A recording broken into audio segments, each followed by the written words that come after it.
This is The Carter for the 6th time, and oh boy, this is certainly an interesting entry into one of the most legendary hip-hop album series of all time. Let's be upfront right at the start here, this album is weird. It's a strange one. But why is that? This is CDTVProductions, and in my second album review video in this style, let me give you my reasons as we go through the album here. And a quick side note before we do get into it here, this month over on Patreon, I'm going to be posting my uncut reactions to the first 3 Carter albums, with my reaction to the first one being available to all members, even free members, on Patreon right now. So that's the top link in the description if you'd like to go check that out. Any and all support over there is appreciated.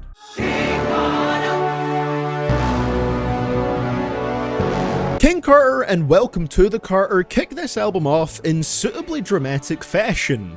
It makes you feel like what you're about to get may actually be solid. A Trojan horse that Wayne rides into your ears on. King Carter begins with a speech reminding us of the legacy of Lil Wayne and the Carter series within hip-hop, before bridging into a track where he lays down his trademark endless stream of consciousness wordplay over a soulful boom-bap beat. Some of the rhyme schemes here are just beautiful. I know the feds cameras observe cause the cash is absurd. I mean the house so fucking massive, I just added concierge. It's also a nice reminder of the times where it was common for rap songs to have 3 whole verses, in a time where you're way more likely to see a 1 or 2 verse song. Opening in form with one of the best songs, if not the best song, on the album. But does it stay that way? Well, we move on to Bells, a track which samples LL Cool J's Rock the Bells. And this one didn't fully hit for me immediately, but after hearing the rest of the album, this is kinda hard. The 808s never stop rattling, Wayne never stops flowing, a lovely combo. We also get a little burst of aggressive voice Wayne here, which personally I want more of. It almost always hits when he's rapping in his angry voice and reminding us he can still bring out the energy when needed. Murder everybody, yo, that as well. Got the street sweeper, got the mob as well. I'm also a sucker for those little moments in rap songs where the rapper's lyrics affect what happens in the beat for a second. I got the automatic sounding like a drum roll. She taking off her panties, waiting for me to upload. I don't know what he was thinking ending the second verse with eyes tight like my name Wong Ding Ding Dong, but otherwise we're pretty much at the peak here. Hip hop. I like the pussy deep dish and when it goes squish squish squish. Never change, Wayne. Never change. When I reacted to this album live, someone referred to this track as Madden soundtrack music, and honestly, they're so right. It's solid enough though. I really like Big X the Plug's voice. At this point in the album, it's still entertaining to see where Wayne's train of thought takes him, and I thought the J. Jones feature was slick too. Also, did we get a Freddy Fazbear reference from Wayne here? Usually, when rappers say Freddy, they're talking about Freddy Krueger mononymously, but with the bear wordplay around it, I think this one is actually possible. FNAF is confirmed canon on Mars where Wayne resides. Also, according to Big X the Plug, wearing flip-flops is feminine now. What's so pretty about my weather-appropriate footwear, Mr. Plug? It was also cool to hear Wayne and Big X doing the hook together later in the song. It's a cool, energetic track. You can see here, we're not off to a bad start. And then Sharks. Holy carry from Big Sean. Jelly Roll seems like a chill dude, I think, but we need to get this man away from my beloved rap genre. He's the first feature choice I actively dislike here. The commercial, raspy countryman delivery just does not do it for me, and the actual writing of the chorus is really uninteresting to me. It's about how snakes, sharks, etc. aren't just in nature, they're also the backstabbing people around you, but this very common topic is worded basically exactly like that. There's nothing interesting about it. Wayne isn't very interesting either over the slow beat, but like I said, I can appreciate the extremely clean flow and controlled intensity that Sean came through with. Great verse from him. Band from NO sees Wayne over a version of the Band from TV beat once again. So far we're getting a real mix of tracks, but I do somewhat like this one. Wayne's energy and the bars are still there, and you can tell he was grooving in the studio when he was saying Carter 6, Carter 6. My main complaint with this one is that the song feels like it should probably end like a full minute before it does, but it's nice enough. It's a good banger before the album starts reaching its first slight cooling off point. So just to regroup here for a second, this all starts off pretty well. I'm not quite sure if it feels like it's on that level that makes it feel like the Carter, but we do get a mostly focused Wayne, relatively solid beats, and only really one track that I find questionable so far, which is Sharks. As far as this project goes, it does start off hot. Moving on to our next section of tracks here, we start off with The Days, where we go from the Madden soundtrack music found on hip hop to FIFA soundtrack music. But like FIFA 12 soundtrack music. It's so weirdly outdated for a pop rap track. We've got DVLP, yes, the Rap God producer, and Red One, yes, that Red One, on the production here, and the beat is expectedly radio-friendly with a hook spot from U2's Bono. Now, radio-friendly tracks are far from new to the Carter series, so that's not really my issue here. It just sounds like 13 years too late, and Wayne's lyricism doesn't feel very inspired to me here, which isn't ideal for a song that's meant to be a bit more personal. There's lines here and there that I enjoy, certain little schemes, but as a whole package, it's just fine. Not a terrible song, just fine, but it kind of sounds like it's from the early 2010s. Oh hey, would you look at that? It was apparently recorded in 2014. Now, Cotton Candy. I'd be lying if I said this one connected for me immediately either, but man is this too fun for me to hate. It's almost like if Lil Wayne was in his Pink Friday 2 bag, but I think him and 2 Chainz do a good job laying down solid, cocaine wordplay fueled verses over the colourful instrumental. Hold on, Pink Friday 2 type beat? The topic of the song is cocaine? Why wasn't Nicki on this one? I jest a little, but she would have fit on here. At this point, this album is kind of feeling more like Funeral 2 than Carter 6, if that makes sense, but hey, I like Cotton Candy, even with its wildly jazzy Skittles commercial instrumental. Then we get Flex Up. I'm gonna be honest, first listen, this one also didn't really connect with me. In fact, on my first listen, I said up to this point in the album that this was my least favorite. I don't agree with that anymore. I think it kinda works, but there's still a couple things that hold it back a little bit for me. There technically is some life to it. Wayne has a non-stop flow, and the verses build up to a decently hard drop with the drums coming in, but I feel like Wayne just sounds a bit low energy here for it to fully work, with the clarity of his vocals being a little bit lower too. It's not terrible by any means. I do like it more now than when I first heard it, and it does indeed pass the bump in the whip test. It just doesn't fully click with me. However, with that being said, I'll take anything over the freezing cold tracks that are looming in the near horizon. Yes, I know, it's only been 3 tracks and we've already reached the end of this cooling down section. Nothing too terrible here, but we're pretty much at the halfway point of the album now, and it's already starting to feel a little bit like this isn't gonna be delivering on the same level as any of the other 5 Carter albums, each of which I enjoy. Welcome to the Carter and Bells still remain the strongest points up to here. With that being said though, get ready to get chilly. I know, we're only on track 10, basically the start of the second half of the album, and we're in the last of these 3 segments, the freezing cold section.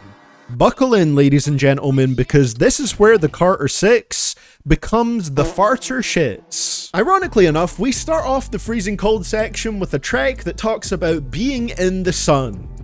Island Holiday. This is by far one of the worst tracks on this album. Did I not get the memo?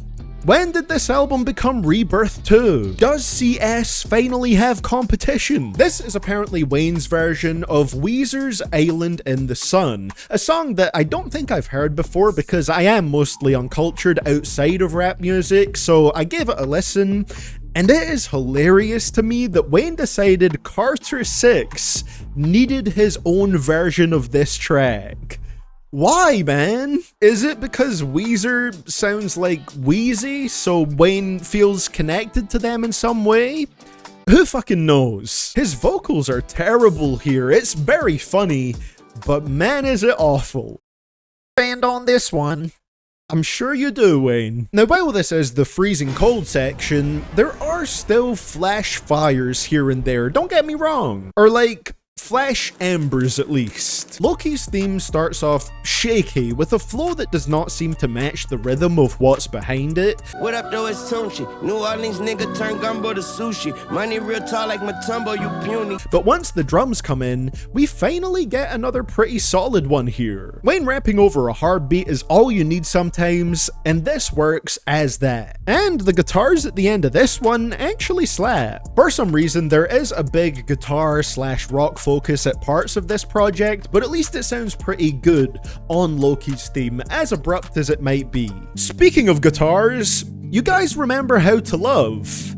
Do you basically want that song again, but maybe not quite as memorable? If so, you're in luck, because If I Played Guitar is another track in that vein. The writing is okay, with some wordplay based around drawing parallels between instruments and love, but apart from that, not feeling it. And hey, maybe it works for some people, but I just find this one very dull, and again, I don't know why it's here. Then again, the Carter 4 did have How to Love, so I guess they're somewhat comparable songs on Carter projects. But that has nothing on Peanuts to an Elephant.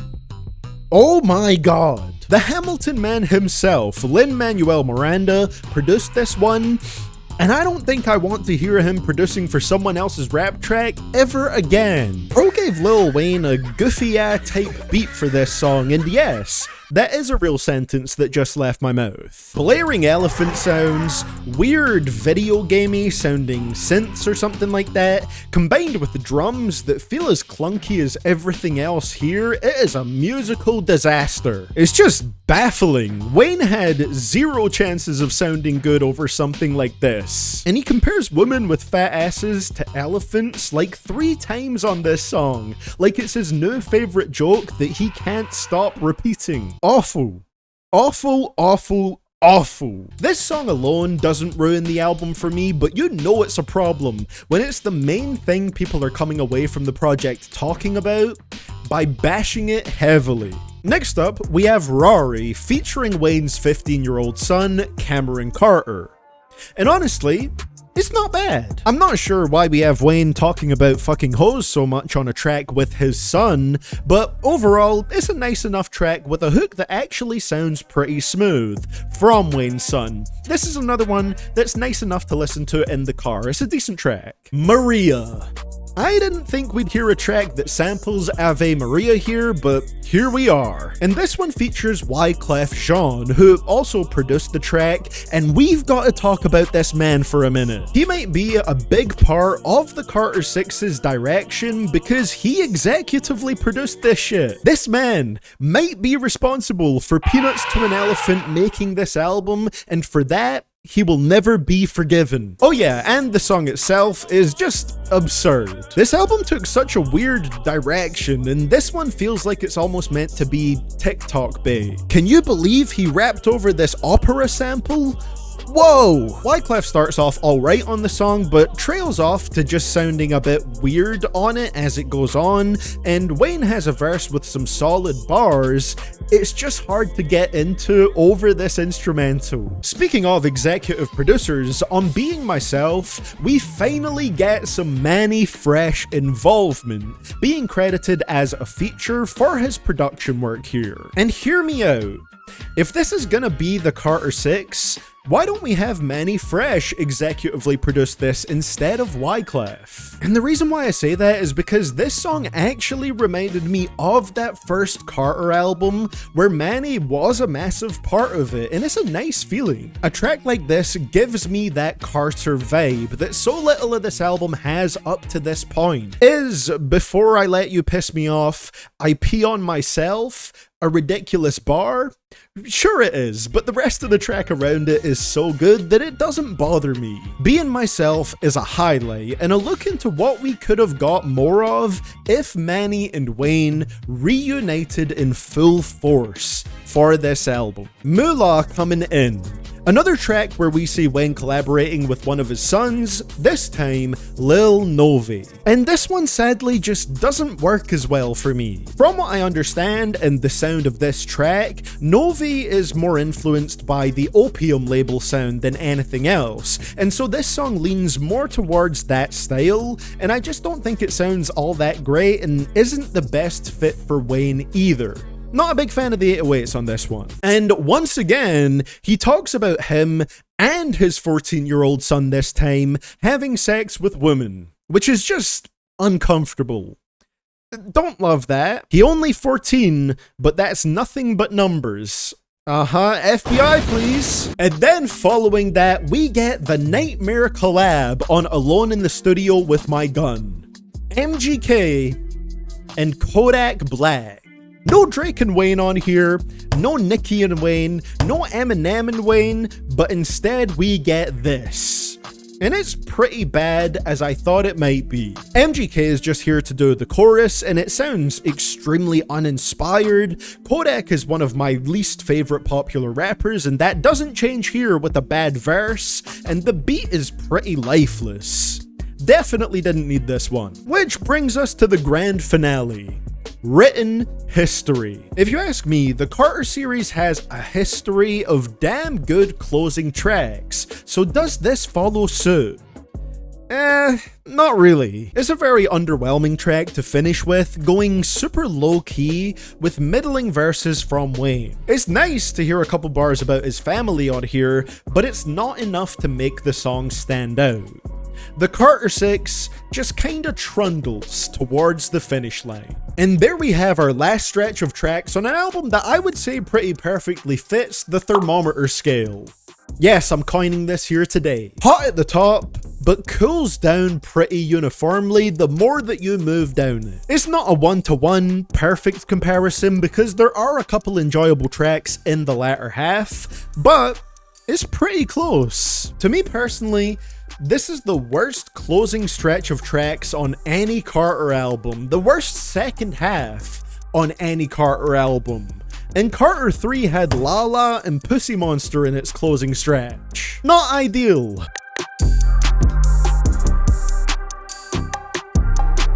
So, what went wrong with the Carter 6? Well, one of the biggest issues for me was the overall album direction and the production choices. Again, some of the responsibility might lie with Wyclef as the executive producer, but this album made a lot of questionable moves. Whether it was the fact it felt like it was turning into Rebirth 2 at some points, Peanuts to an Elephant being one of the worst instrumentals that Wayne has ever rapped over. I mean, this man said he didn't like the Green Ranger beat, but apparently this one was a-okay. And most tracks just not feeling up to par with the quality of this iconic album series. The Carter is a loaded album name, like that comes with a certain expectation of quality.